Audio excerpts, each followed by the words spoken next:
Si votre ville était attaquée par un monstre riverain mutant qui dévore les gens vivants, que feriez-vous? Personne ne sait quand il va frapper et chaque jour peut être le dernier. Je vais vous expliquer les erreurs commises, ce que vous devriez faire et comment battre le monstre dans The Host. Ces gens sont sur le point d'être massacrés. Gangdu travaille sur le stand de nourriture de son père et s'approche pour livrer un plateau de bière, mais il remarque que tous les clients fixent quelque chose qui pend du pont. Aucun d'entre eux n'a la moindre idée de ce que c'est, mais bientôt, cette créature va terroriser la ville entière. Soudain, elle tombe dans l'eau et les passants s'approchent pour la voir de plus près. Curieux, Gangdu lance une bière pour voir ce qu'elle va faire, et la créature l'entraîne dans l'eau. Le groupe est choqué, et il commence à jeter des ordures dans la rivière, mais rien ne se passe. Le monstre a disparu, et c'est alors que Gangdu regarde au loin et voit que la créature fonce droit sur eux. Terrifié, tout le monde court pour sauver sa vie alors que le monstre piétine les passants, attaquant tous ceux qui se trouvent sur son chemin. C'est le chaos total. Les gens paniquent en essayant de s'échapper sans savoir qui sera tué ensuite. La créature fonce tête la première dans ce container mobile et piège des passants qui hurlent et se font dévorer vivants. Gangdu court pour déverrouiller la porte et un soldat américain le rejoint en offrant son aide. Ensemble, ils ouvrent la porte et les survivants s'en sortent à temps. Mais le monstre n'arrête pas son carnage. Agissant rapidement, les hommes s'emparent d'un panneau de signalisation et ensemble ils le lancent sur la créature. Mais ça lui fait à peine une égratignure. Soudain, elle se retourne pour leur faire face et les hommes réalisent qu'ils viennent de faire une terrible erreur. Gangdu se cache sous un camion et il ne peut que regarder le monstre écraser l'Américain au sol. Essayant de le sauver, il sort de sa cachette, attrape le panneau de signalisation et le balance sur la queue du monstre. Il a réussi à le blesser, mais il vient de faire de lui sa prochaine cible.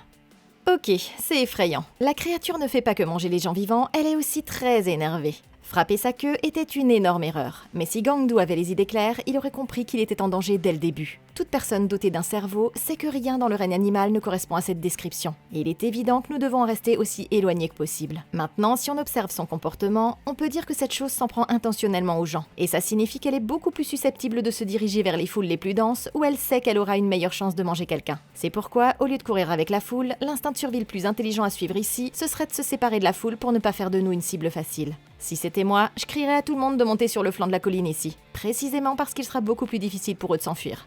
Ça fait froid dans le dos, mais si je suis en mode survie pure comme ça, je jetterais volontiers toute une foule sous les roues d'un bus si ça signifie de rester en vie. La plupart de ces personnes sont trop terrifiées pour penser par elles-mêmes. Donc crier des instructions avec autorité sera suffisant pour les rassembler loin de moi, pendant que je cours dans la direction opposée et que je saute dans l'eau, me cachant sur le côté de la rivière contre le bord ici. Ça peut sembler contre-intuitif, mais c'est le moyen le plus rapide de se mettre à l'abri d'où nous sommes, et le monstre serait attiré par la foule qui crie. Maintenant, Gangdu a décidé de combattre la créature et c'est admirable, mais c'est aussi une énorme erreur. Cette chose fait au moins 3 mètres de haut et 8 à 10 mètres de long, donc elle est bien trop grosse pour être abattue sans de sérieuses armes. En gardant ça à l'esprit, nous avons besoin d'une bien meilleure stratégie et la meilleure façon de le faire est d'utiliser sa propre biologie contre lui. Il se trouve que cet homme avait la vue parfaite pour voir où se trouve la faiblesse du monstre. Parce que si vous regardez ici, vous pouvez voir que cette chose a des pieds très étranges. C'est un point très important parce que si elle a évolué pour avoir ses caractéristiques uniques, la science de l'évolution nous dit qu'elle ne sera pas capable de survivre sans elle.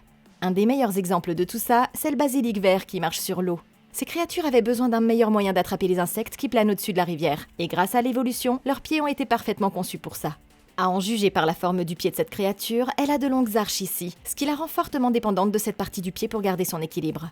C'est pourquoi si c'était moi, je m'attaquerais à ses pieds plutôt qu'à sa queue, parce que ça neutralisera sa capacité à courir sur terre et elle ne sera plus assez forte pour poursuivre quelqu'un d'autre. Ça le forcera également à retourner dans la rivière où il y a moins de gens à tuer, ce qui limitera la menace à une zone beaucoup plus petite. Pendant ce temps, la petite fille Yunseo et son grand-père regardent sa tante participer à une compétition de tir à l'arc, mais la femme ne parvient pas à atteindre la cible dans les temps. Déçue, la petite fille sort du magasin pour retrouver son père, et elle remarque une canette de bière en train de couler dans l'herbe. Elle s'apprête à la ramasser quand son père l'attrape soudain par la main et se met à courir. Le monstre est toujours en furie, et l'homme tente de le distancer, mais il perd rapidement l'équilibre. Paniqué, Gangdu se relève en s'accrochant fermement au poignet de la petite fille. Mais c'est alors qu'il réalise que ce n'est pas son enfant. Regardant autour de lui, il voit avec horreur le monstre s'emparer de sa fille, mais il est trop loin pour l'aider, et il n'y a rien qu'il puisse faire. Et l'homme regarde le monstre emporter sa fille dans la rivière. Désespéré, il essaie de le pourchasser, mais il ne peut pas suivre et la créature s'enfonce dans l'eau. Gangdu est déterminé à se venger, et il devra être plus malin que les autres pour sauver la vie de son enfant. Cette nuit-là, l'armée évacue les survivants et déclare la zone fermée au public. Un service commémoratif est organisé pour les victimes de l'attaque, et la tante Namju arrive pour leur rendre hommage. C'est tragique, et la famille fond en larmes, mais elle ne peut rien faire pour ramener la fillette. Plus tard dans la nuit, le groupe se calme, mais c'est à ce moment-là qu'un homme en combinaison hazmat entre dans la pièce et annonce que tous ceux qui étaient à la rivière doivent s'identifier. Suspicieux, l'oncle Nam-il se lève et demande à savoir ce qui se passe. Le gars explique qu'ils doivent être emmenés à l'hôpital pour des examens, et il commence à faire sortir les survivants du bâtiment. Curieux, le fonctionnaire demande si quelqu'un a eu un contact direct avec la créature, et le père admet qu'il a été aspergé de son sang. Immédiatement, l'homme ordonne à ses collègues de l'arrêter et il le jette dans un sac mortuaire marqué d'un signe de danger biologique. Quelque chose s'est terriblement mal passé, et la famille monte dans un bus où elle regarde un reportage qui confirme ses pires craintes. L'Américain a survécu à l'attaque du monstre, mais il a été infecté par un virus mortel. Personne dans le monde ne l'a jamais vu auparavant. La rivière va être fermée pour décontamination, mais ce monstre va rendre les choses bien pires. Ils ne savent pas que cette créature collecte des corps, et ils seront horrifiés quand ils découvriront où se trouve la fillette. Ok, laissez-moi juste dire que cet homme est le pire des pères. Pour commencer, il était censé aller à l'école de sa fille pour la journée des parents, mais il n'y est jamais allé. Ensuite, il lui a fait boire de l'alcool, parce qu'il ne voulait pas être seul. Et pour finir, il n'a même pas réalisé qu'il sauvait cette gamine inconnue au lieu de sa propre fille. À ce stade, même le monstre pourrait faire un meilleur parent que ce gars. Mais aussi terrible qu'il soit, Gangnu est loin d'être aussi mauvais que le gouvernement. En ce moment, ces officiels nous disent que nous sommes tous contaminés par un virus mortel. Mais si nous savons une chose, c'est que nous pouvons constater qu'ils vont mal gérer la situation. Et c'est même pire que ce que vous pourriez croire. Si ces officiels ont l'air de ne pas avoir la moindre idée de ce qu'ils font, alors ça signifie qu'on ne peut pas leur faire confiance et que nous devons fuir la situation aussi vite que possible. Il s'avère que cette histoire est inspirée d'un fait réel. En 2000, un employé de la base militaire américaine de Séoul a admis avoir déversé 24 gallons, c'est-à-dire 90 litres de formaldéhyde dans le système d'égout relié à la rivière Han. Ça a indigné le public et a provoqué de grandes manifestations exigeant que le gouvernement coréen fasse justice. Mais il n'a jamais rien fait. Ce qui est effrayant avec le formaldéhyde, c'est qu'il s'agit d'un mutagène, ce qui signifie qu'il modifie de façon permanente le matériel génétique de votre ADN. Déverser 90 litres de formaldéhyde dans une rivière qui sert de source d'eau à plus de 12 millions de Coréens, c'est plutôt mal barré. Et c'est principalement la raison pour laquelle un monstre géant mutant de la rivière est apparu de nulle part. Avec ce genre de négligence, il ne serait pas surprenant que faire confiance au gouvernement soit plus dangereux que de chasser le monstre soi-même. Si c'était moi, je profiterais du chaos et de la confusion pour attaquer les officiels avant qu'ils ne nous enferment. Le meilleur moyen de le faire est d'arracher leur tube à oxygène et de casser leur masque de protection. Parce que la seule différence entre eux et nous, c'est qu'ils ne sont pas contaminés. Ils ne portent pas non plus d'armes à feu, ce qui signifie qu'ils ne sont pas en mesure d'appliquer une force létale si les choses deviennent violentes.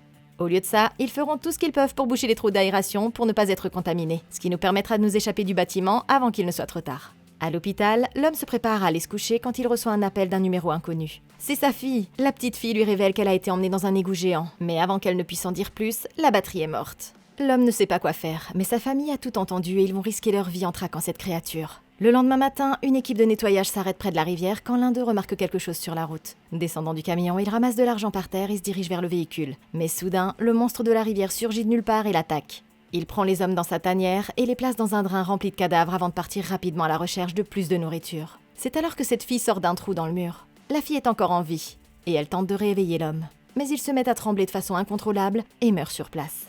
L'ouvrier étant mort, elle fouille son corps et trouve un téléphone, mais il est déjà cassé. Il n'y a aucun moyen d'appeler à l'aide et il faudra attendre longtemps avant que quelqu'un vienne la secourir. À l'hôpital, le père demande à un policier s'il peut localiser sa fille disparue. Mais l'homme ne croit pas qu'elle soit encore en vie, et il insiste pour qu'il reste ici jusqu'à ce que la situation soit maîtrisée. La famille est nerveuse, parce qu'elle réalise qu'elle doit s'échapper de cet endroit, sinon la petite fille mourra. Désespérés, ils essaient de se faufiler hors de l'hôpital, mais l'une des infirmières reconnaît le père et lui ordonne d'arrêter. Agissant rapidement, l'oncle l'attrape et court dans le couloir avec le reste de la famille. Il se fraye un chemin à travers le personnel hospitalier et se précipite sur le parking, se frayant un chemin vers une camionnette qui s'arrête à proximité. Le grand-père avait planifié leur fuite, et la famille saute à l'intérieur avant que les flics ne puissent les arrêter. Ils sont emmenés dans une casse où les trafiquants exigent un paiement et menacent le grand-père, le forçant à donner tout ce qu'il possède. Pendant ce temps, les autres restent dans le van et regardent la télévision. Mais ils ont de mauvaises nouvelles. Ils apprennent qu'ils ont été déclarés fugitifs recherchés et que s'ils ne se rendent pas, ils vont contaminer toute la ville avec le virus. Le grand-père retourne auprès de la famille et les conduit tous avec son nouveau véhicule.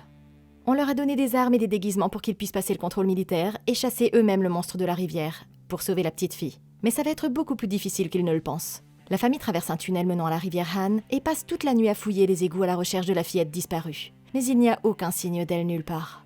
La cause semble perdue, mais c'est alors que l'oncle les prévient qu'il a vu quelque chose bouger au loin.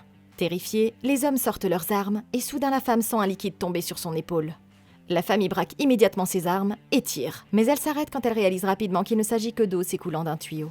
Aucun d'entre eux n'a la moindre idée que le monstre est en train d'attendre dans un coin et qu'il est sur le point de capturer ses nouvelles victimes. Ok, ces gens font déjà plus que leur propre gouvernement pour traquer cette chose.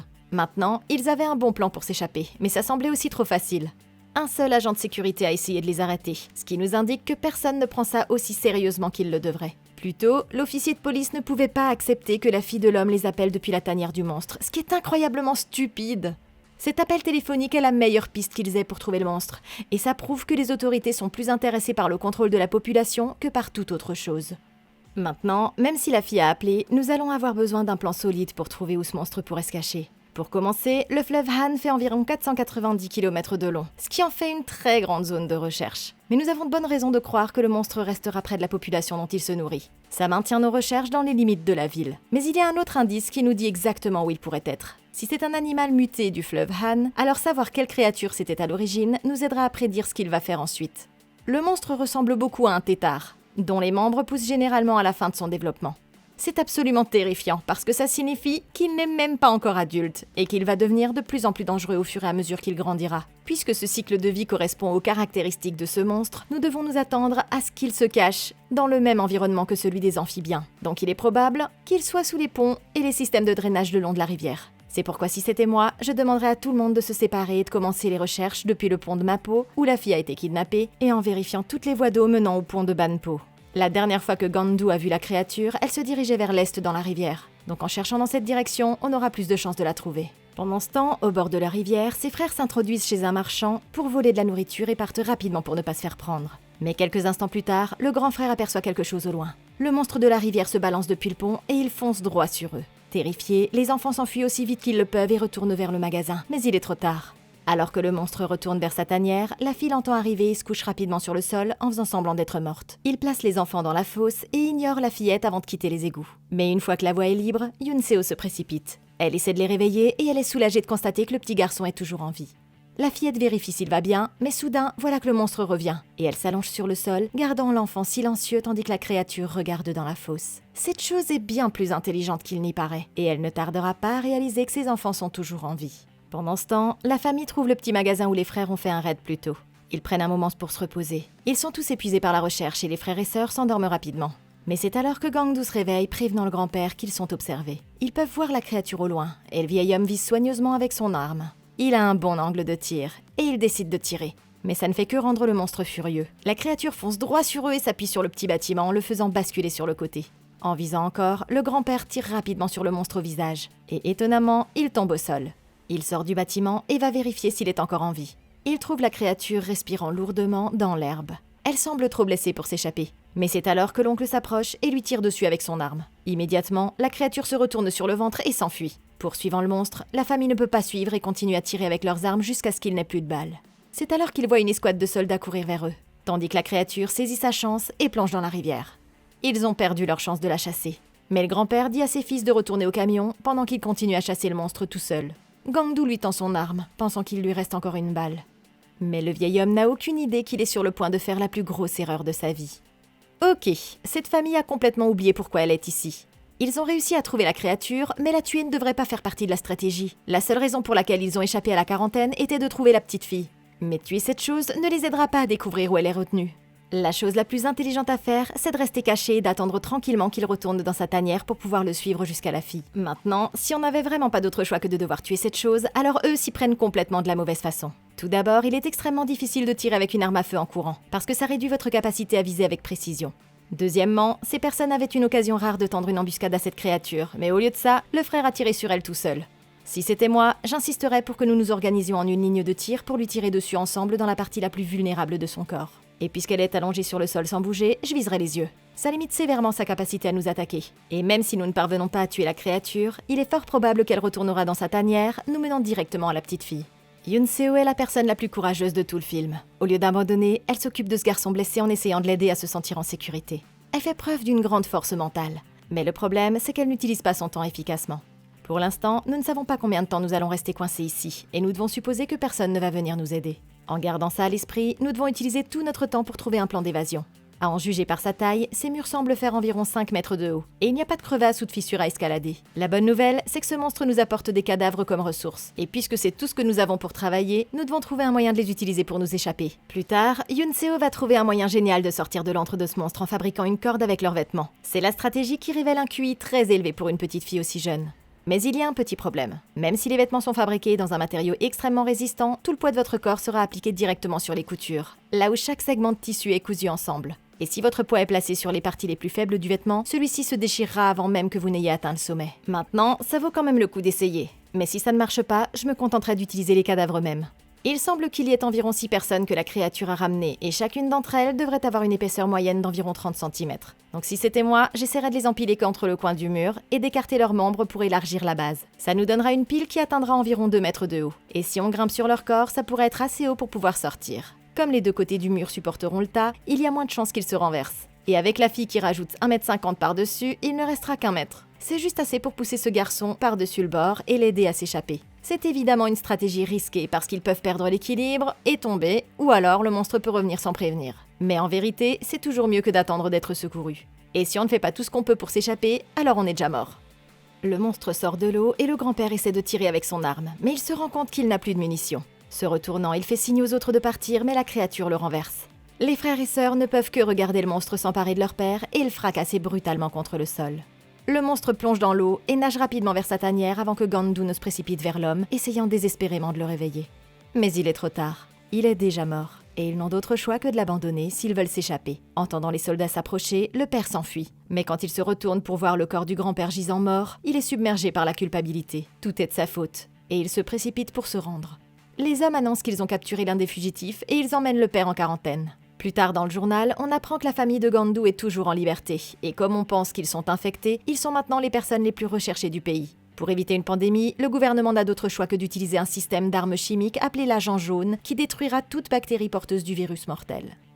En ville, l'oncle entre dans une ruelle et remarque un avis de recherche pour la famille, indiquant que le grand-père est mort. Il enlève son masque et commence à retirer le papier du mur quand quelqu'un l'attire dans l'ombre. C'est un de ses vieux amis, et l'homme lui demande s'il a été suivi.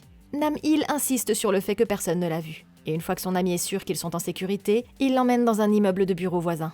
Dans l'ascenseur, l'oncle demande s'il est possible de savoir d'où sa nièce a passé son coup de fil. Et l'homme explique que oui, mais qu'il faut accéder à une base de données spéciale. En examinant les relevés téléphoniques, l'oncle parvient à repérer l'appel de l'enfant. Mais il leur faut un mot de passe pour connaître le lieu. L'ami s'éloigne pour chercher le code de connexion. Mais avant de partir, il demande à l'oncle où se trouve sa sœur. C'est un comportement suspect. Et Nam-il lui ment, lui disant qu'ils ont perdu le contact depuis la mort du grand-père. L'ami entre dans le bureau du directeur où se cache un groupe de ses collègues. Ils avaient prévu de kidnapper les deux frères et sœurs pour la récompense, mais ne sachant pas où se trouve la sœur, les hommes devront se contenter de ne capturer que l'oncle. Dans le box, Nam-il trouve un post-it avec un mot de passe écrit dessus, et il l'utilise pour découvrir d'où la petite fille a passé son appel. Il va enfin pouvoir la sauver, mais c'est alors que les employés sortent de leur cachette et l'encerclent. Ils exigent qu'ils se rendent. Mais il trouve rapidement un plan astucieux en attachant un trombone à cette prise électrique et en la branchant. Les lumières s'éteignent tout à coup et les employés le cherchent partout, mais il n'est nulle part dans la pièce. Soudain, les hommes le remarquent en train de ramper dans le couloir et ils tentent de le poursuivre. Mais il y a un problème. Après le redémarrage, la porte commandée électriquement les a enfermés, et l'oncle saisit sa chance en s'échappant du bâtiment. Il court pour sauver sa vie et se dirige vers la route principale où il entend les sirènes de la police au loin. Son ami a dû les prévenir, et il trouve rapidement un endroit où se cacher.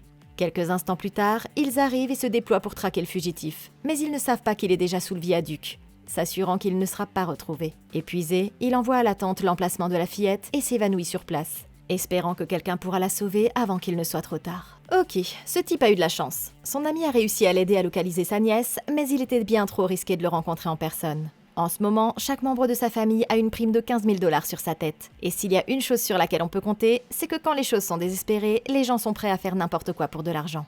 Maintenant, il faut rendre à César ce qui est à César parce qu'il a trouvé un bon moyen de s'échapper. Et ce qui est intéressant, c'est que cette stratégie fonctionne réellement. La raison est qu'un trombone est un conducteur à faible résistance. Sans une résistance suffisante pour ralentir les électrons, le courant électrique circulerait trop vite pour la prise et ça provoquerait le déclenchement du disjoncteur. Je ne vous recommande pas d'essayer ça chez vous, mais la prochaine fois que vous serez traqué par le gouvernement et que vous fuirez devant 12 hommes en colère, c'est une excellente tactique à utiliser. Quant au grand-père, c'est dommage qu'il n'ait pas été aussi intelligent que courageux. L'homme a dit à tous les membres de sa famille de courir et il est resté derrière pour tirer sur le monstre, donnant aux autres le temps de s'échapper. Mais malheureusement, ce n'était pas une bonne décision. La première erreur qu'il a commise a été de ne pas garder un œil sur ses munitions.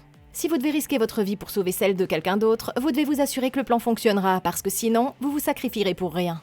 Si c'était moi, dès que le monstre a commencé à courir vers le pont, j'aurais donné la priorité à la survie de tout le monde et j'aurais arrêté de le chasser.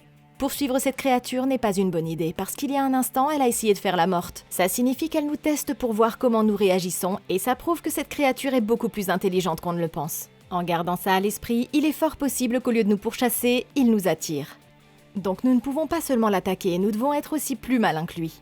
Nous pouvons voir ici que les soldats arrivent déjà pour arrêter la famille. Mais c'est une bonne nouvelle, parce qu'ils feront de parfaits boucliers de viande. Si nous courons dans leur direction, nous conduirons le monstre directement vers eux, et ils seront obligés de le combattre à notre place. Même s'il semble assez éloigné à ce stade, le monstre était encore à mi-chemin du pont avant de replonger dans l'eau. Ça devrait nous donner suffisamment de temps pour nous mettre à distance de tir, de sorte que quand le monstre refera surface pour nous poursuivre, les soldats pourront l'abattre avec de meilleures armes et davantage de munitions. Une fois qu'ils auront engagé le combat, nous pourrons en profiter pour nous échapper et retourner dans les égouts pour nous concentrer sur le sauvetage de la fillette. Comme le dit le vieil adage, l'ennemi de mon ennemi est mon ami. Et ça s'applique ici, parce que même si le monstre et les soldats nous pourchassent tous les deux, ils n'ont pas d'autre choix que de se défendre contre la plus grande menace. Pendant ce temps, Namju cherche sans succès la petite fille sur le cours d'eau et retourne à sa cachette. Mais alors qu'elle recharge son téléphone, elle reçoit un message de son frère indiquant l'emplacement de la petite fille. C'est exactement ce dont ils avaient besoin. Le lendemain matin, la femme se rend sur un pont et découvre que l'appel de la petite fille a été passé depuis cet énorme égout. Elle contacte le père, lui disant que sa fille est près du pont de Wonyo. Et c'est alors que la créature arrive en courant. Horrifiée, la femme sort immédiatement son arc et tire, mais elle est assommée dans un fossé de drainage. Pendant ce temps, Gangdu a été emmené dans un hôpital où il est maintenu en quarantaine. Il supplie le médecin de le laisser partir à la recherche de sa petite fille, mais on lui explique qu'il ne sera pas autorisé à partir tant qu'il n'aura pas été entièrement traité contre l'infection. Désespérant de partir, il s'assoit en faisant semblant de coopérer. Mais il panique tout à coup et tente de s'échapper. N'ayant pas le choix, les médecins l'immobilisent, le maintiennent au sol et lui font une piqûre d'anesthésiant. Plus tard, il commence à extraire des échantillons de tissu sur son corps quand un médecin américain entre dans la pièce et ordonne aux autres de partir. Il demande à Gangdu si sa fille est toujours en vie, et le père lui indique son emplacement exact en espérant que quelqu'un la sauvera. L'homme est choqué, demandant pourquoi les autorités n'ont jamais été contactées. Et le père commence à fondre en larmes. Soudain, l'Américain examine son œil et semble inquiet. Il dit à l'autre médecin que son cerveau est peut-être infecté par le virus, et qu'il faut éliminer l'infection. Mais l'homme prend le médecin à part et lui confie un secret. Il révèle qu'il n'y a pas de virus, et que tous ceux qu'ils ont gardés en quarantaine sont en parfaite santé. Mais c'est alors que Gangdu les interrompt. Il a tout entendu, et il exige de savoir pourquoi le gouvernement ment à son propre peuple. Mais il ne peut rien faire pour faire éclater la vérité. La situation devenant incontrôlable, il l'attache à une table d'opération et se prépare à découper un morceau du cerveau de l'homme. Pendant ce temps, la fillette est déterminée à s'échapper, et elle commence à attacher les vêtements des cadavres, les utilisant pour créer une corde en attachant une matraque à la toute fin. Elle la jette sur la passerelle au-dessus de sa tête, mais elle n'est pas assez grande pour l'atteindre toute seule. La fille demande au garçon de grimper sur son dos, mais elle entend alors le monstre grogner et réalise qu'il revient dans les égouts. Yunseo court à l'arrière de la fosse et cache l'enfant dans le trou pendant qu'elle regarde la créature vomir un énorme tas de restes humains. C'est terrifiant, et la fille rassure l'enfant en lui disant que tout ira bien. Mais quand elle passe la tête dans le coin pour regarder, le monstre de la rivière apparaît tout à coup. Ok, c'est terrifiant. Le monstre vient de vomir un tas d'os et confirme qu'il stocke ses corps pour se nourrir. Maintenant, à ce stade, ses enfants vont être extrêmement faibles. Ça fait au moins 3 jours que la petite fille a été enlevée et elle n'a presque rien eu à manger ou à boire. Nous n'allons tout simplement pas être assez forts pour rester ici plus longtemps et ça signifie que notre seul choix est de nous échapper dès que possible. Maintenant, ces enfants sont dans une position très difficile parce que le monstre a finalement trouvé leur cachette. Nous savons aussi qu'il a une très longue langue avec laquelle il peut attraper des objets.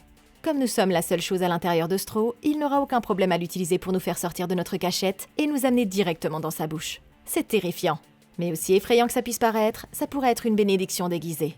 Comme le trou est relativement petit, le monstre ne peut pas voir à l'intérieur facilement, et il doit compter sur sa langue pour sentir où les enfants se cachent. Ça signifie que tout ce qu'il touche, il va essayer de s'y accrocher. Donc la meilleure façon d'éviter cette situation est de donner quelque chose d'autre à attraper à la place. C'est pourquoi si c'était moi, j'enlèverais ma chemise et je la tendrais devant mon corps. Ça nous permettra d'empêcher la langue du monstre de pénétrer plus profondément dans le trou, et ça lui donnera quelque chose à quoi s'accrocher à notre place. C'est peut-être pas suffisant pour tromper la créature longtemps, mais quand vous faites face à une mort instantanée comme celle-ci, tout ce qui peut vous garder en vie est une bonne décision à prendre. Quant à Gangdu, il aurait dû le voir venir. Si ça fait 3 jours que l'homme est entré en contact avec le monstre, nous devrions déjà savoir que le gouvernement mentait à propos du virus. La première nuit, quand la famille a été transportée à l'hôpital, elle a vu à la télévision que le soldat américain avait d'étranges éruptions et des lésions sur tout le corps. Si ça lui est arrivé après seulement 12 heures, alors il y aurait certainement des signes d'infection virale sur tous les autres. En dehors d'une mauvaise prise de décision, cette famille n'a eu aucun symptôme du tout. Et s'ils avaient pris le temps d'y réfléchir, ils auraient compris que le gouvernement utilise ce virus comme une excuse pour obliger la population à faire ce qu'on lui dit. Ils ont toute l'armée sud-coréenne à leur disposition pour éliminer cette chose avant qu'elle ne dévore d'autres citoyens. Donc si la sécurité était leur plus grande préoccupation, ils l'auraient déjà tué. Le fait qu'on ne voit jamais d'équipe de recherche le long de la rivière aurait dû éveiller les soupçons de Gangdu et de tous les autres. Maintenant, puisque le gouvernement est plus intéressé par la chasse à la famille que par celle du monstre, il semblerait qu'ils ne pourront pas obtenir le soutien pour sauver la fillette. Mais il y a peut-être un moyen d'utiliser leur négligence contre eux.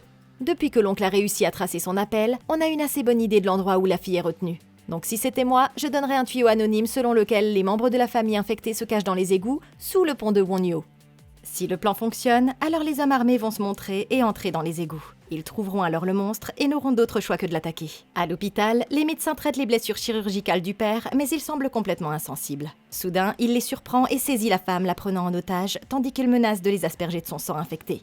Le personnel médical n'a aucune idée que le virus est faux. Et il recule par peur, laissant l'homme quitter le bâtiment sans essayer de l'arrêter. Enfin libre, il s'enfuit avec son otage et détourne une ambulance dans l'intention de se rendre directement au repère du monstre pour sauver sa fille. Pendant ce temps, l'oncle se réveille sous le viaduc et demande à un sans-abri son chemin pour aller au pont de Wonyo. Le gars propose de l'aider et ils prennent un taxi jusqu'au dernier endroit connu de la fillette pendant que Nam-il commence à faire des cocktails Molotov. Il est déterminé à détruire le monstre, mais il y a un petit problème. Des centaines de personnes se rendent à cette rivière pour protester contre l'utilisation de l'agent jaune, sans se douter qu'elle se dirige tout droit vers un piège mortel. Plus tard dans l'égout, Yoon-seo se réveille à côté du garçon et s'assure qu'il est toujours en vie. Mais l'enfant s'affaiblit de seconde en seconde. Il quitte le trou dans le mur et remarque que le monstre dort dans la fosse. Elle lui jette une canette de bière, mais la créature ne se réveille pas, et Yoon-seo recule pour dire au garçon que c'est le moment idéal pour s'échapper. Elle le rassure en disant qu'elle reviendra avec de l'aide. La fille s'échappe en courant sur le monstre de la rivière et parvient à s'accrocher à la corde. Mais quand la fille essaie de grimper, elle se rend compte que quelque chose la retient. La créature l'a attrapée avec sa queue et la repose au sol. Les deux enfants sont terrifiés et la fillette prévient le garçon de se cacher en courant vers le fond de la fosse. Mais la créature se remet rapidement sur ses pieds et les rattrape, les avalant tout entiers. Quelques instants plus tard, le père arrive enfin au repère de la créature et il trouve la corde de sa fille. Il décide de descendre, s'accrochant de toutes ses forces. Il appelle la fillette, mais c'est alors qu'il entend quelque chose venir vers lui. C'est le monstre. Et l'homme est horrifié quand il réalise qu'il vient de voir le bras de sa fille sortir de sa bouche.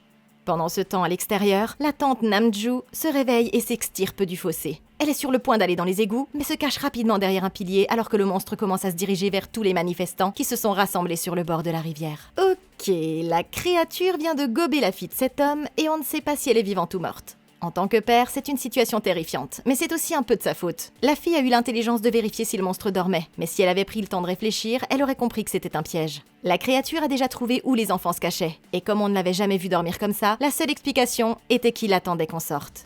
Si c'était moi, je serais restée dans la cachette jusqu'à ce qu'elle reparte. Puis, j'aurais poussé le garçon pour atteindre la corde afin qu'il puisse aller chercher de l'aide. Le père, d'un autre côté, avait un bien meilleur plan d'évasion. Il savait que ses médecins étaient terrifiés à l'idée d'être infectés, et il a réalisé qu'il pouvait utiliser son propre sang comme une arme. Ils ne savent pas que le virus n'est pas réel, mais à ce stade, ils ne nous croiraient pas si on le leur disait. Donc exposer la vérité ne sera pas utile, et la chose la plus intelligente à faire ici, c'est d'utiliser ce mensonge à notre avantage. Il existe des preuves scientifiques de l'efficacité de ce plan, parce qu'étonnamment, une fois que quelqu'un s'est forgé une opinion, celle-ci ne fait que se renforcer avec le temps. C'est ce qu'on appelle la persévérance des croyances, c'est-à-dire que l'exposition à un autre point de vue va en fait renforcer ses propres opinions, même si on lui prouve qu'elle a tort. C'est une bonne nouvelle pour nous, parce que plus nous parlerons, plus ils seront convaincus que notre sang peut les tuer, faisant de cette seringue la chose la plus puissante de la pièce. Pour l'instant, nous devons sortir du bâtiment, donc la meilleure chose à faire ici est d'asperger notre sang dans le visage des gens, ce qui les ferait paniquer et chercher des soins médicaux au lieu de nous courir après. Maintenant, si les autres membres de la famille avaient eu les idées claires, ils auraient réalisé que cette foule est une occasion en or de sauver la fille. Tout d'abord, celui qui a organisé cette manifestation est un idiot, parce qu'attirer une foule énorme directement chez la créature, c'est clairement la chose la plus stupide que vous puissiez faire. Si elle sort et commence à se régaler de la foule, le gouvernement n'en sera que plus justifié pour verrouiller la ville. Ceci dit, c'est l'occasion parfaite de les utiliser comme appât et de faire sortir le monstre de sa cachette. Maintenant, nous avons de bonnes raisons de penser que cette foule va nous écouter, parce que si vous regardez ici, vous verrez que les manifestants portent des t-shirts sur lesquels on peut lire « Libérez Park Gang-do ».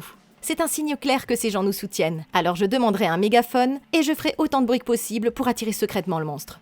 Nous savons déjà qu'il va se régaler des foules. Et s'il s'agissait de ma fille, je sacrifierais tout le monde ici si je pensais avoir une seule chance de la garder en vie. Les autorités s'apprêtent à déployer l'agent jaune pour nettoyer la zone, mais c'est alors qu'elle remarque que la créature se dirige vers elle. Terrifiés, les gens paniquent et partent aussi vite qu'ils le peuvent alors que l'agent jaune désinfectant est libéré et se répand dans toute la zone environnante. Un policier commence à tirer sur le monstre, mais Gang-do court vers lui et le met à terre. Il ne laissera personne mettre en danger la vie de sa fille.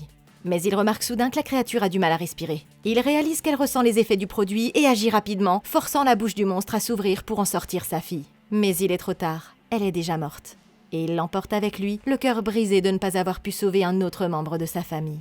Le père apporte sa fille à ses frères et sœurs. Et avec 2 membres de sa famille maintenant morts, Gang-do est déterminé à se venger. Il s'empare d'un panneau de signalisation dont il brise la base en pierre et se crée une lance de fortune. Furieux, l'homme se précipite vers le monstre de la rivière et l'attaque de front. Ayant perdu sa trace, l'oncle cherche son frère dans la poussière et le voit allongé sur le sol, inconscient. Mais c'est alors qu'il voit la créature s'approcher de lui. Immédiatement, l'oncle allume un cocktail Molotov et le lance, forçant le monstre à reculer. Celui-ci hurle de terreur et court vers l'autre côté du pont pour se mettre à l'abri, mais c'est sa plus grosse erreur. Depuis la passerelle, le sans-abri déverse de l'essence partout et l'oncle saisit immédiatement sa chance. Il essaie de lancer un dernier cocktail Molotov, mais il lui échappe et se brise sur le sol. Ils viennent de perdre la meilleure chance de tuer la bête. Mais c'est alors que la tante attache un tissu enflammé à sa flèche et la tire directement dans l'œil de la créature. Le monstre s'enflamme soudainement et hurle à l'agonie. Il court vers la rivière et essaie d'éteindre le feu. Mais le père a repris connaissance et sort de sa cachette avant de lui planter une barre de métal dans la bouche. Il vient de lui porter le coup fatal et a enfin pris sa revanche sur la mort de sa famille. Se sentant triste, l'homme s'approche du petit garçon et décide de l'adopter, l'emmenant loin de la rivière pour commencer leur nouvelle vie ensemble. Des mois plus tard, le père vit dans le stand de nourriture de la famille avec son nouveau fils, et les choses se sont améliorées. Ils sont tous les deux satisfaits de ce qu'ils ont, mais cet enfant va bientôt apprendre que les boomers sont les monstres les plus dangereux de la planète. Mais qu'en pensez-vous? Comment auriez-vous battu The Host? Dites-le moi dans un commentaire ci-dessous. Merci beaucoup d'avoir regardé. Laissez un like, abonnez-vous et consultez la playlist de Comment battre pour plus de vidéos comme celle-ci. Et d'ici la prochaine fois, passez une excellente journée.